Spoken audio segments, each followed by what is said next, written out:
வணக்கம். சரஸ்வதி ஸ்டுடியோ இந்த படத்தோட இணை இயக்குனர் லிங்குசாமி டைரக்டர். எதுக்காக நான் இவரை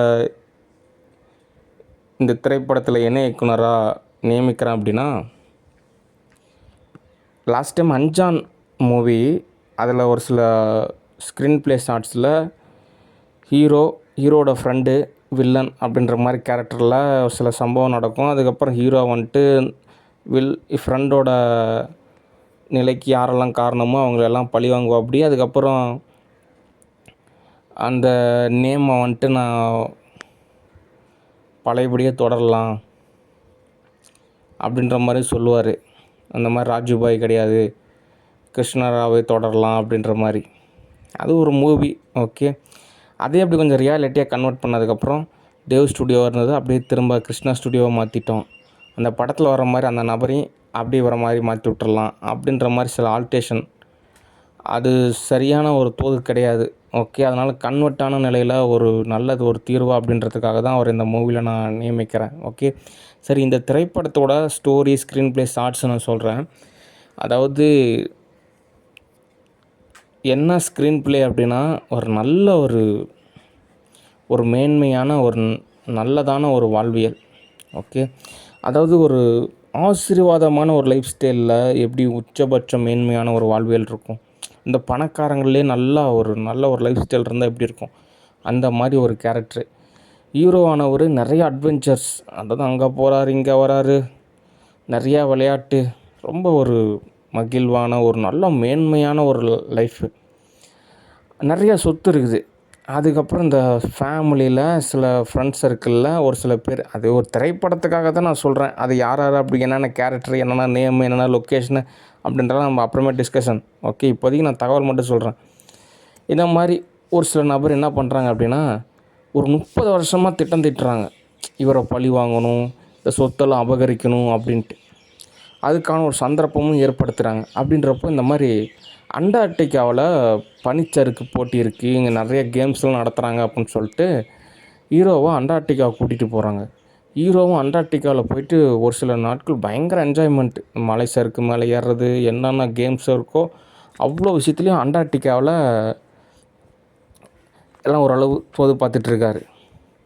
திடீர்னு ஒரு பெரிய சிக்கலில் மாட்டி விட்டுறாங்க. அவ்வளோ பெரிய அண்டார்டிகா கண்டத்துலேருந்து, அவ்வளோ குளிர்லேருந்து, அவ்வளோ பெரிய சூழ்நிலையிலேருந்து ஹீரோ தப்பிச்சு வந்தாரா அப்படின்றது ஒரு கொஸ்டின். ஓகே, அதுக்கப்புறம் தன்னை இந்த மாதிரி நிலைமைக்கு ஆளாக்கானது யார் அப்படின்றது கண்டுபிடிச்சாரா அப்படின்றது ஒரு கொஸ்டின். அதுக்கப்புறம் கண்டுபிடிச்சி அவங்கள என்ன பண்ணார் அப்படின்றது ஒரு கொஸ்டின். அவ்வளோ சொத்து இருந்துச்சு, அந்த சொத்தெல்லாம் யார் அபகரித்தாங்க, யார் பயன்படுத்துகிறாங்க அப்படின்ற மாதிரி ஒரு ஷார்ட்ஸு. ஓகே, சரி, இந்த திரைப்படமானது எந்த ஒரு திரைப்படத்தோடையும் ஒரு தொடர்பில்லான ஒரு கான்செப்டு அப்படின்ற மாதிரி அன்று. ஆனாலும் இந்த மாதிரி திரைப்படத்தோட இன்னொரு திரைப்படத்தை வந்து கம்பேரிசன் பண்ணலாம். இந்த மாதிரி விவேகம் படத்தில் இந்த மாதிரி ஒரு நபர், அப்புறம் அஜித்குமார் உள்ளே போனார், அப்புறம் கஷ்டப்பட்டு வேலை வந்தார், அப்புறம் எல்லாத்தையும் பழி வாங்குறாரு அப்படின்ற மாதிரி தான் ஒரு ஸ்க்ரீன் ப்ளே இருக்கும். ஆனால் இந்த படத்தோட ஒரு இன்ட்ரோல் வரைக்கும் தான் நான் சொல்லியிருக்கேன். அந்த இன்ட்ரோலுக்குள்ளேயே அந்த அண்டார்டிகா, அந்த பனிப்பகுதி அதெல்லாம் வந்துடும். இன்ட்ரோலுக்கு அப்புறம் இன்னும் நிறைய விஷயம் இருக்குது. ஓகே, அதிகப்படியாக இந்த குளிர்நிலைக்காக எடுக்கக்கூடிய ஒரு திரைப்படம். ஓகே, இப்போ சம்மர் சீசனாக, அதனால் தியேட்டரில் அந்த மாதிரி ஒரு சம்மர் டைமில் இந்த மாதிரி ஒரு மூவி பார்க்குறப்போ எங்கே பார்த்தாலும் ஒரு பனிப்பொழிவு, அந்த ஒரு அட்வென்ச்சர்ஸு, அந்த ஒரு ஃப்ரெண்ட்ஸு கேங்கு, அதுக்கப்புறம் கேஷ் மல்டிப்ளிகேஷன், அந்த இன்வெஸ்ட்மெண்ட்டு, ஃப்யூச்சரில் வந்துட்டு ஒரு நல்ல ஒரு வாழ்வியல். அதாவது பணக்காரங்க அப்படின்ற மாதிரி ஒரு பொதுநிலையில் தான் இருக்கும். இப்போ பணக்காரங்க பொறுத்த வரைக்கும் ஒரு பெரிய வீடு, ஒரு மிடில் கிளாஸ் பொறுத்த வரைக்கும் ஒரு நார்மல் வீடு, பணக்காரங்களுக்கு ஒரு பெரிய காரு, மிடில் கிளாஸுக்கு ஒரு நார்மல் காரு, பணக்காரங்களுக்கு நல்ல ஒரு ரிச்சு சாப்பாடு, மிடில் கிளாஸுக்கு ஒரு நார்மல் ஃபுட்டு. மற்றபடி உணர்வு நிலையில் எல்லாம் ஓரளவு மேட்சாக தான் இருக்கும்.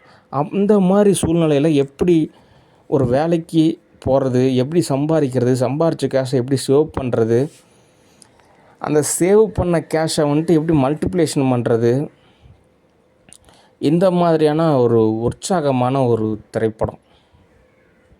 ஓகே. அடுத்து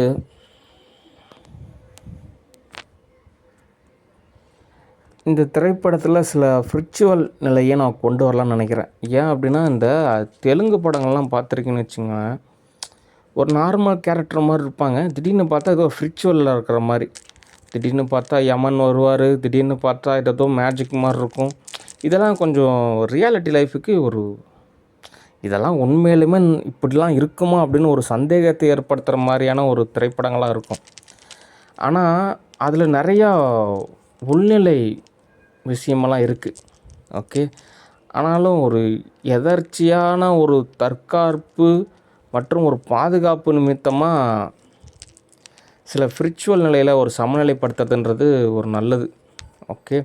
ஒரு வேளை திரைப்படத்தில் காட்டுற மாதிரியே ஒரு விஷுவலான ஒரு நிலையில் சில சம்பவங்கள்லாம் நடக்குமான்னு கேட்டால் அது ஒரு கொஸ்டின் தான். ஆனாலும் ஓரளவு சமநிலை ஏற்படுறதுக்கு நிறையா சான்சஸ் இருக்குது. அது இல்லாமல் இந்த சித்தர்கள் மூவி எல்லாமே நம்ம கிருஷ்ணா ஸ்டுடியோவில் தான் புக் பண்ணணும் அப்படி கிடையாது.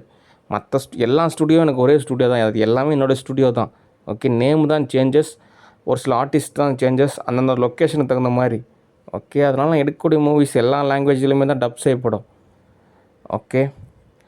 அதனால் சில ஸ்பிரிச்சுவல் விஷயத்தையும் நம்ம இன்வால்வ் பண்ணுறப்போ அந்த திரைப்படமானது ஒரு நல்லா தோதாக இருக்கும். அதுவே ஒரு சில வருஷத்துக்கு அப்புறம் அதே மூவி வந்துட்டு நம்ம 3Dயில் கன்வெர்ட் பண்ணுறப்போ அந்த திரைப்படங்கள்லாம் இன்னும் அருமையாக இருக்கும்.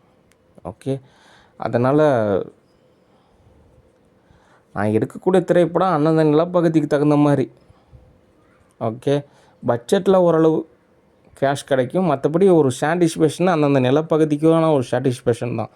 ஓகே. மற்ற சில பகுதிகளில் இந்த மாதிரி ஒரு டைரக்டரு, இந்த மாதிரி ஒரு ஆர்டிஸ்ட்டு, இவ்வளோ பட்ஜெட்டு, என்ன விஷயம் அப்படின்ற மாதிரி அந்த துறையில் ஒரு ஈடுபாடு இருக்கிறவங்க அந்த திரைப்படத்தை பார்ப்பாங்க. ஓகே. மற்றபடி எல்லாருக்கும் ஒவ்வொரு தொழில் மாதிரி இதுவும் ஒரு தொழில். அவ்வளோதான் கான்செப்ட். ஓகே. என்ன உங்களுக்கு புரிகிற மாதிரி சொல்லணும் அப்படின்னா, இப்போ நீங்கள் ஒரு யூடியூப் சேனல் ரன் பண்ணுறீங்க அப்படின்னா, இந்த மாதிரி எவ்வளோ சப்ஸ்கிரைபரு, எவ்வளோ வியூஸு, எவ்வளோ லைக்ஸு, என்ன மாதிரி ஸ்டேட்டஸு, அதை பொறுத்து உங்களுக்கு மந்த்தான ஒரு கேஷ் கிடைக்குதில்ல. அதே மாதிரி தான் அது உங்களுக்கு ஒரு ஆக்குபேஷன் மாதிரி. ஆக்குபேஷன்னா அது ஒரு தொழில், ஆனால் ஒரு ஆக்டிவிட்டீஸ் மாதிரி அதில் உங்களுக்கு கேஷ் கிடைக்குதில்ல. அந்த மாதிரி சினிமா அப்படின்றதும் ஒரு ஆக்டிவிட்டி தான். அதுவும் ஒரு ஆக்குபேஷன் அப்படின்னு கூட சொல்லலாம். ஓகே. அதனால் ஒவ்வொருத்தரும் ஒவ்வொரு பாதை. அதனால் ஏதோ போட்டு குழப்பிக்காதீங்க. ஓகே. அதனால் நல்ல கண்டென்ட் இருந்துச்சு அப்படின்னா உங்களுக்கு நிறையா வியூஸ் கிடைக்கும், நிறையா சப்ஸ்கிரைப் கிடைப்பாங்க, உங்களுக்கு கேஷ் கிடைக்கும். அதே மாதிரி தான் ஒரு நல்ல திரைப்படமும் நல்ல ஒரு திரைப்படமாக இருக்கிறப்போ அந்த திரைப்படம் நல்லா வசூலாகும், நிறையா விதத்துல தோதாகும். ஓகே. அதனால் அடுத்த படிநிலை நோக்கி நகர்ந்து போகணும். ஓகே. சரி. நன்றி. வணக்கம். பாய்.